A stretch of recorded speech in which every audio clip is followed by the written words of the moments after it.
making some mozzarella that I'm going to be turning into a pepperjack by just adding some crushed red pepper to it. I'll be using 3 gallons of goat's milk. So, if you're only using 1 gallon, I'm going to quickly show you the recipe I'm using. So, start by putting your milk in the pot.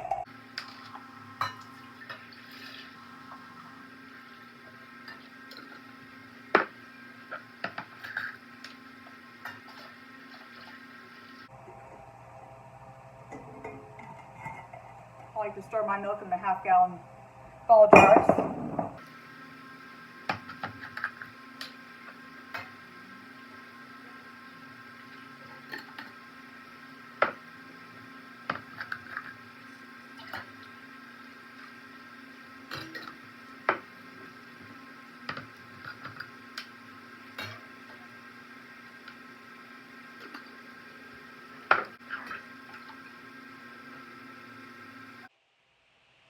So I'm going to put about 1.5 tablespoons of citric acid in some water to dissolve it.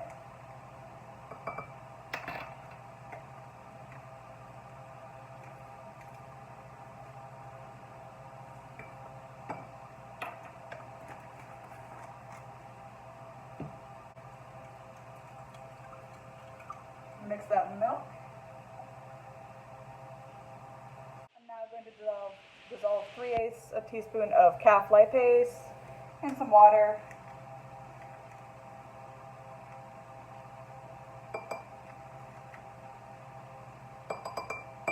That gives you the mozzarella flavor. It also makes a softer cheese.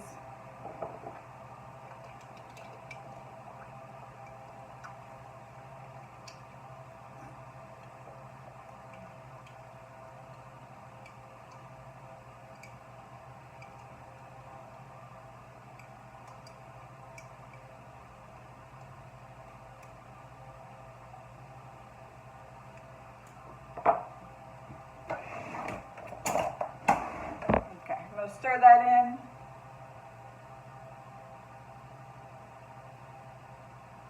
Make sure to use an up and down motion to get it all the way to the bottom.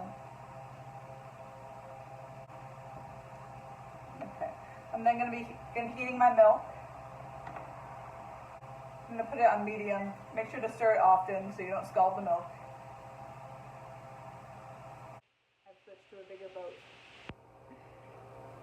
So we're going to stir it until it hits 90 degrees Fahrenheit.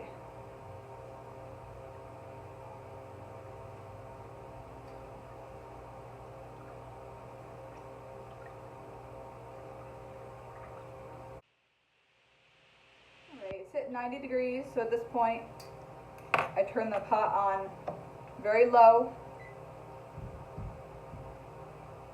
I'm going to add my rennet next. There are higher grades of rennet. I use this one because it's inexpensive, and for the soft cheeses it works great. I don't use it for anything like the cheddars or any of the hard cheeses.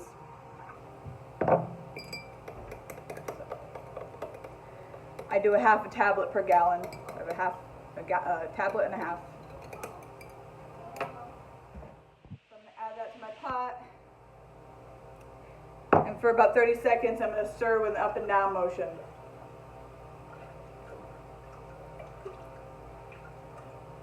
Once it's stirred in, you cover the pot and you leave it until the cheese curds. It'll look like a thick yogurt. Okay, so the cheese is curded. You can tell it's really thick. So you're going to want to cut the curd. I'm going to go like a chessboard.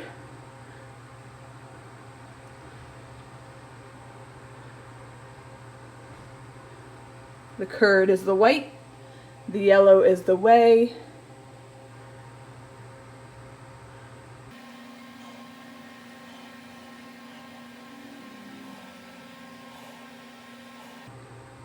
Right now we're just trying to get heat distribution. So we're gonna cut it the opposite direction.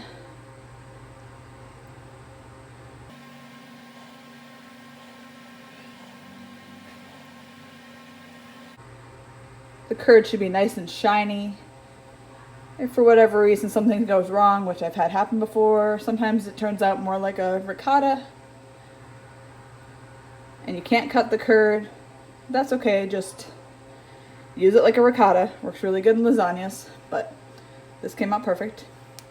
And then you're going to want to cut at an angle, because right now they're long pieces like this. I'm going to cut them into cubes.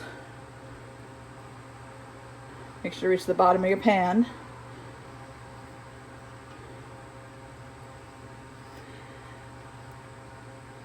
I was using a frosting knife for a while that worked great, but it was scratching my pan, so I switched to the silicone spatula, which works okay.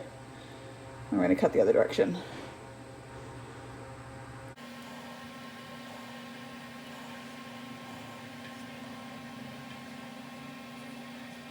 Now we're going to heat the curds up.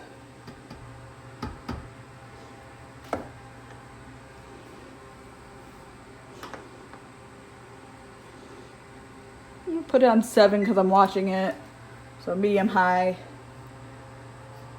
Want to heat them till they're at 105 degrees Fahrenheit. Stirring them. You just want to get the heat evenly distributed through the cheese. This is what's going to help make your mozzarella stretch. You're removing the liquid from the curds by heating them.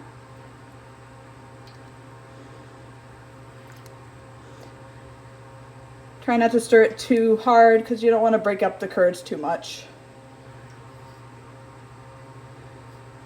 Your whey should be a nice clear yellow color.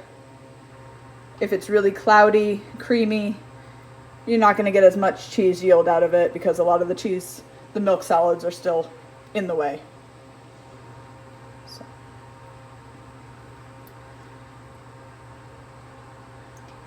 All right.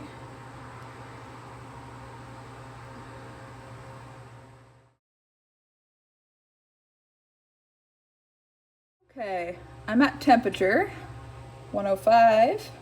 You can tell there's a lot more whey than there are curds now because the curds let the liquid out.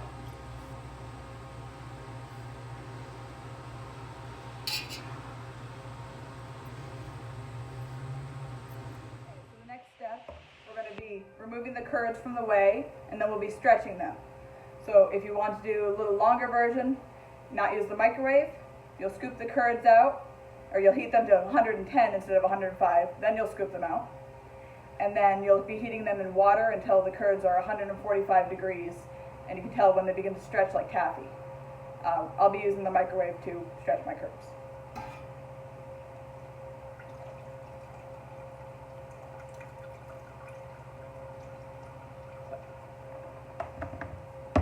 I use this fry basket to scoop my curds out. Works great. I've tried using cheesecloth before, but the mozzarella is very sticky, so it gets all stuck in the cloth and it's hard to wash.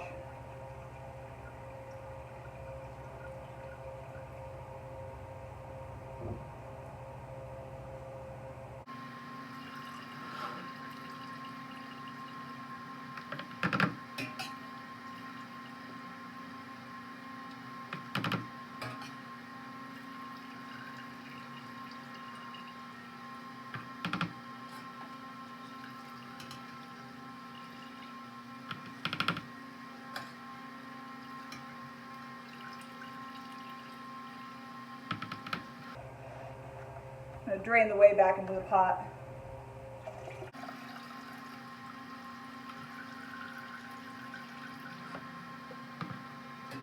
There are many uses for the whey if you want to. You could drink it, it tastes like skim milk, or you can give it to chickens, pigs, dogs, cats. You can also use it as a substitute for chicken broth in recipes.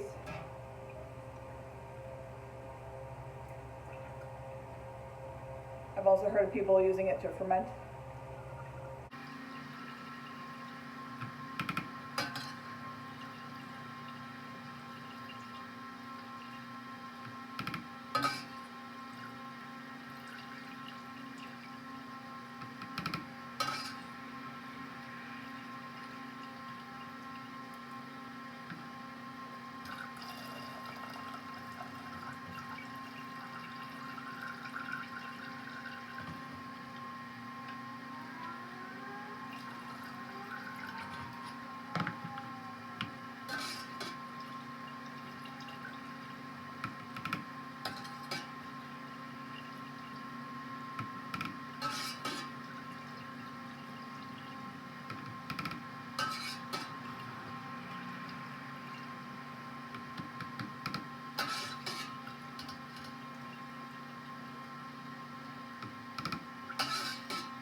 So I got the majority of my curds out of the way.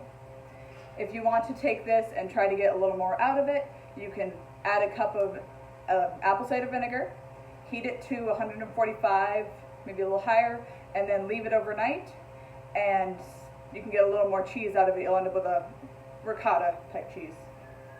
All right, and now I'm going to take my curds and microwave them in the microwave for 1 minute.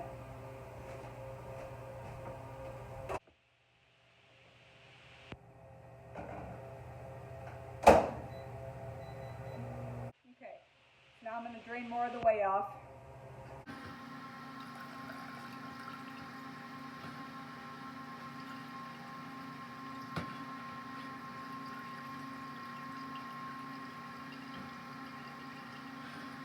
In this process, we're going to knead it like bread. Take the outside, squish it into the middle. We're going to keep repeating the process of heating it, draining off the whey, and kneading it until it's stretchy like mozzarella. The internal temperature should be 145. I just do it until the texture feels right. Before the last stretch, you'll add your salt, and I'm going to add to this batch some crushed red pepper.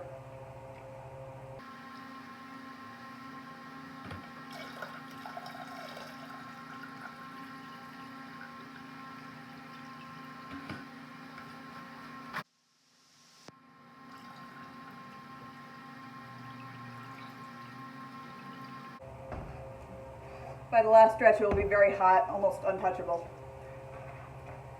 You can tell it's starting to come together, but it still breaks apart, not stretchy.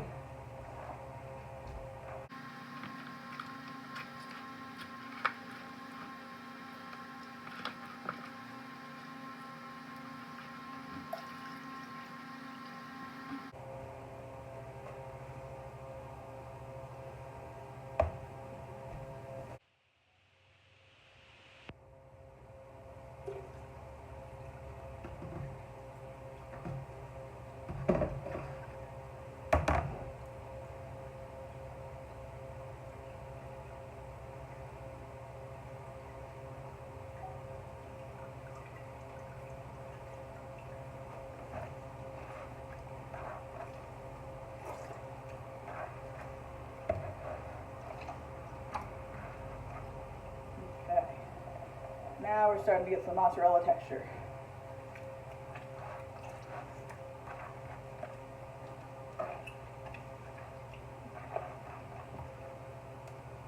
This will be my last heating. I'm going to add the salt now and the crushed red pepper after I finish draining the whey.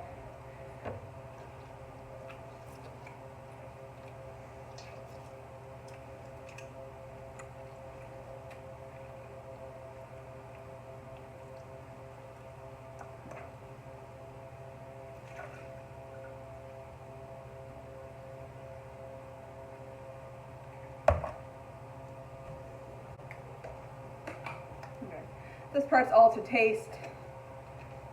I like doing a tablespoon per gallon would be the most I'd do. I think I'm going to do 2 tablespoons of salt today.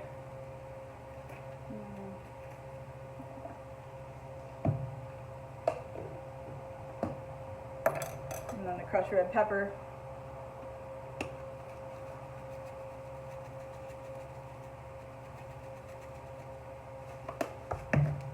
To break up any little salt clumps and then massage it in.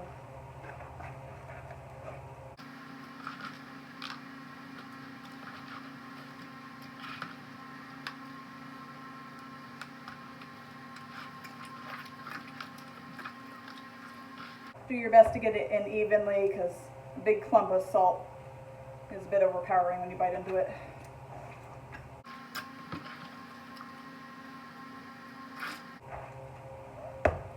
I will not be draining this whey into my main pot.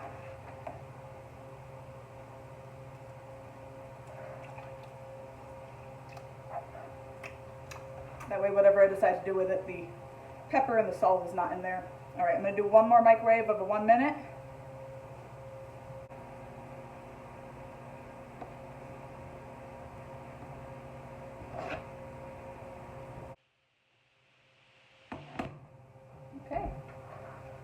final stretch.